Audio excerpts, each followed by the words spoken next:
মুসলমান ভাইরা আমার, এই ইমাম মালিক 70 বছর পর্যন্ত মদিনার অলি গলির ভিতরে খালি পায়ে ঘুরে বেড়ায়। মদিনার অলি গলির মধ্যে তরমুজের যে শিলাগুলো ছিল, তরমুজের যে সালগুলো ছিল, মদিনার অলি গলির মধ্যে তরমুজের সালগুলো কোরায়া কোরায়া ধুইয়া গরম পানি দিয়ে সেদ্ধ কইরা এগুলো ভর্তা বানায়া বানায় খাইতো। এলাকাবাসী মানুষ, মদিনার লোকেরা ইমাম মালিক রে বলতেছে, ওগো ইমাম মালিক, মানুষ তো এগুলো ময়লা ডাস্টবিন হিসেবে ফালা দিয়েছে, তুমি এই তরমুজের শিলাগুলো তুমি কেন খাও, কেন খাও? মুসলমান ভাইরা আমার, ইমাম মালিক মদিনার লোকদেরকে ডাক দিয়ে বলে, ও মদিনার মানুষ, কেন আমি এই তরমুজের ছালগুলো আমি খাই? তোমরা জানো যে ইমাম মালিক 70 বছর পর্যন্ত মদিনার অলি গলিতে ঘুরে বেড়ায়, কিন্তু জুতো পায়ে দেয় না। সুবহানাল্লাহ বলেন। জুতো পায়ে দিয়ে ঘোরে না, খালি পায়ে ঘোরে, উত্তপ্ত জমিনের মধ্যে খালি পায়ে ঘোরে। মদিনার মানুষেরা বলে, ও মালিক, কেন রে ভাই তুমি খালি পায়ে ঘোরো? মদিনার লোকদেরকে উত্তর দেয়, মায়ার নবী, দয়ার নবী, সরকার দো আলম নবী, আল্লাহর দোস্ত মুহাম্মদুর রাসূলুল্লাহ সাল্লাল্লাহু আলাইহি সাল্লাম এই মদিনার অলি গলিতে হেঁটে হেঁটে বেড়াইছেন। যেই জমিনে, যেই জায়গায় আমার নবীর পা মোবারক পড়েছে, ওই জমিনে জুতা পায়ে দে আমি মালিক হাঁটতে পারি না। মুসলমান ভাইরা আমার, ইমাম মালিক তরমুজের শিলাগুলো গরম পানি দিয়া সেদ্ধ কইরা ওই তরমুজের শিলাগুলো ভর্তা কইরা কইরা খায়। মদিনার মানুষটা বলে, কেন রে তুমি কি পাগল হইছো নি? এই শিলাগুলো তুমি কেন কুরে কুরে খাও? মদিনার লোক রে উত্তর দেয়, চলো, আমার নবীর পায়ের ধুলা এই রাস্তাগুলোতে পড়েছে, আমার নবীর পায়ের ছাপ এই রাস্তাগুলোর ওপর পড়েছে, আর এই মাটির উপরে এই তরমুজের শিলাগুলো পড়েছে, এই তরমুজের শিলার সাথে নবীর পায়ের ধুলাগুলো ভরেছে। আমি চাই না এই তরমুজটা, নবীর পায়ের ধুলাটা ডাস্টবিনে চলে যাক, এটা আমার পেটে যাক। আল্লাহু আকবার। নবীর মুহাব্বত, নবীর ভালোবাসা কত! নবীর ভালোবাসার কারণে মদিনায় মসজিদে নামাজ পড়লে 1 রাকাত নামাজে 50,000 রাকাতের সওয়াব। সুবহানাল্লাহ বলেন। আর বাইতুল্লাহ মক্কায় নামাজ পড়লে 1 লক্ষ রাকাতের সওয়াব। সুবহানাল্লাহ বলেন। কিন্তু ইমাম মালিক বলে, আমি যদি মদিনা থেকে মক্কায় চলে যাই, তাহলে যদি মাঝপথে ইন্তেকাল হয়ে যায়, মদিনায় আমার আর মরণ হবে না। ইমাম মালিক 70 বছর পর্যন্ত মদিনায় থেকে কোথাও যায় না, তার তামান্না, আমার যদি মদিনায় মৃত্যুটা হয়, নবীর পাশে, নবীর রওজার পাশে আমি ইমাম মালিকের কবরটা হবে। সুবহানাল্লাহ। এই টেনশনে ইমাম মালিক মক্কায়ও যায় না, শুধুমাত্র মদিনার ভেতর থাকে। আর মনের ভেতর তামান্না, আমি যদি জানতে পারতাম আমার মৃত্যু 1 বছর পরে হবে, অথবা আমার মৃত্যুটা 6 মাস পরে হবে, অথবা 6 বছর পরে হবে, এটা যদি আমি জানতে পারতাম। এরকম সব সময়ের জন্য মনের ভেতর আবেগ নিয়ে কথা বলে, কিন্তু কখনো জানতে পারে না।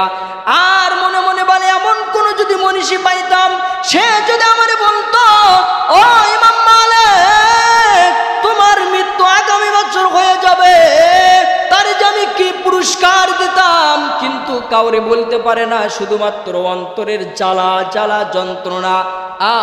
এই জ্বালা যন্ত্রণাটা আমি কারে বুঝাইবো, কারে যা বলবো, এই ভয়ে তিনি মদিনার থেকে মক্কায়ও যায় না, মদিনার বাইরেও যায় না। আমি যদি মদিনা থেকে মক্কার দিকে চলে যাই, আর সেখানে যায় যদি আমার মৃত্যুটা হয়, মদিনার রওজায় আমার আর দাফন হবে না, মক্কাতেই আমারে দাফন করে দিবে। যেই জমিনে আমার নবী শুয়ে আছে, ওই জমিনে আমি মালিক, নবীর জমিনে আমি থাকতে চাই। টেনশন, ইমাম মালিকের টেনশন যে কেমনে সে এটা জানবে যে আমার মৌতটা কখন হবে, কোন সময় হবে, জানবে। এইরকম প্রেশান টেনশন করতে করতে একদিন রাতের বেলা ঘুমাইছেন, ঘুমানোর ঘরে আল্লাহ তাআলার কুদরতে ভাবে আল্লাহ তাআলা নবী আলাইহিস সালাতু ওয়াস সালামকে স্বপ্ন যুগে ইমাম মালিকের কাছে পাঠাইছেন। একটু জোরে বলেন না। নবীরে কি আমরা দেখতে চাই? বলেন বলেন, নবীরে দেখতে চাই? সবাই চাই। মুসলমান ভাইরা আমার, নবীরে দেখতে চাইলে নবীর সুন্নাত আঁকড়ে ধরতে হবে, নবীর সুন্নতকে ভালোবাসতে হবে, নবীর সুন্নতকে মহব্বত করতে হবে। নবীরে ভালোবাসতে হলে ক্লিন সেফ করলে নবীরে দেখা যায় না। নবীরে দেখতে চাইলে এ বন্ধু ইহুদি খ্রিস্টানদের কালচার ধরা যাবে না। নবীরে যদি তুমি দেখতে চাও, মেসি রোনাল্ডোর মতো চুল তোমারে কাটা যাবে না রে যুবক। নবীরে যদি তুমি দেখতে চাও, ঘর থেকে সিনেমা হল বের করে দিতে হবে। নবীরে যদি তুমি দেখতে চাও, তাহলে পরিপূর্ণ নবীর আদর্শ মোতাবেক তোমার জীবন করতে হবে। ইমাম মালিকের তামান্না, টেনশনে খানা দানা সব বন্ধ হয়ে গিয়েছে। আমার মৃত্যুটা কখন হবে এটা যদি জানতে পারতাম। ইতিমধ্যেই ঘুমের মধ্যে আমার আপনার পয়গম্বর সরকার দু আলম আল্লাহর দোস্ত মুহাম্মদুর রাসূলুল্লাহ সাল্লাল্লাহু আলাইহি সাল্লাম ইমাম মালিকের সামনে স্বপ্ন যুগে ইমাম মালিকের সাথে সাক্ষাৎ হয়েছে। ইমাম মালিকের সাথে সাক্ষাৎ হওয়ার সাথে সাথে ইমাম মালিক খুশিতে নবীরে জড়ায়া ধরেছেন। আল্লাহু আকবার বলেন। ইমাম মালিক নবীরে বলতেছে, ওগো আমার হাবিব, ওগো আল্লাহর দোস্ত, ওগো আল্লাহর পয়গম্বর, আপনার সাথে আমার দেখা হয়ে আমি যে কতই না খুশি। ওগো নবী, আমারে একটা জিনিস শুধু জানায় দিবেন, আমার মৃত্যুটা কখন হবে, কোন সময় হবে। কারণ আমার জানা দরকার, আমি আপনার রওজার পাশে আমি থাকতে চাই, আমি মদিনায় মরতে চাই, মদিনার বাইরে গিয়ে আমি মরতে চাই না। ওগো আল্লাহর দোস্ত, আপনার কাছে শুধু একটা জিনিস জানতে চাই, আমার মৃত্যুটা কখন হবে, কোন সময় হবে, এটা একটু জানতে চাই। নবী আলাইহিস সালাতু ওয়াস সালাম ইমাম মালিক রে 5টা আঙ্গুল দেখায় নবী চলে গেছেন। সুবহানাল্লাহ। ইমাম মালিকের ঘুম ভাঙে গেছে। এবার টেনশনে আরেকবার টেনশনে পড়ে গেলেন। প্রথমে তো 5 আঙ্গুল দেখাইছেন, খুশি হয়েছেন, হয়তোবা আমারে বলেছেন 5 বছর আমি বাঁচবো। এরপরে টেনশন না রে, হয়তোবা নবী বলেছেন তুমি 5 দিন বাঁচবা, অথবা তুমি 5 মাস বাঁচবা, অথবা তুমি 5 ঘন্টা বাঁচবা। টেনশন কেড়ে নবী আমারে 5 আঙ্গুল দেখাইলো, এটা বুঝলাম না, এই 5 আঙ্গুলের মানে কি এটা বুঝলাম না। ইমাম মালিকের খাদেম রে ডাকছে, ও খাদেম, যাও যাও ইবনে সিরিনকে যা বলো, ইমাম মালিক আমি এই স্বপ্নটা দেখেছি, এটা আমার নাম তুমি বলবা না। ইমাম মালিক আমি দেখেছি, এটা তুমি বলবা না। তুমি শুধুমাত্র ইবনে সিরিন ওই যুগের স্বপ্নের ব্যাখ্যা, শ্রেষ্ঠ স্বপ্নের ব্যাখ্যাকারী ছিলেন, স্বপ্ন ব্যাখ্যার সম্রাট ছিলেন ইবনে সিরিন। মুহাম্মদ ইবনে সিরিনের দরবারে ইমাম মালিকের খাদেমরে পাঠাইছেন, যাও যা বলবা নবী স্বপ্নে যুগে 5 আঙ্গুল দেখায়া চলে গেছে, তবে কে দেখেছে নাম বলবা না। ইমাম মালিক এই কথা বইলা তার খাদেম রে মুহাম্মদ ইবনে সিরিনের কাছে তার খাদেম রে পাঠাইলো, যাও বলো। খাদেম যা বলে, আসসালামু আলাইকুম ইবনে সিরিন, হযরত জি এক আল্লাহর বান্দা স্বপ্নে দেখেছে নবী রে। নবী আলাইহিস সালাতু ওয়াস সালাম তার ডান হাত মোবারক 5 আঙ্গুল দেখায় চলে গেছেন। এর ব্যাখ্যা চাই, এর ব্যাখ্যা চাই, এর ব্যাখ্যা চাই। মুহাম্মদ ইবনে সিরিন তার খাদেম রে বলে, কে দেখেছে স্বপ্ন, কে দেখেছে তার নাম বলো। সুবহানাল্লাহ বলেন। নাম ছাড়া ব্যাখ্যা দেওয়া যাবে না, নাম ছাড়া ব্যাখ্যা দেওয়া যাবে না।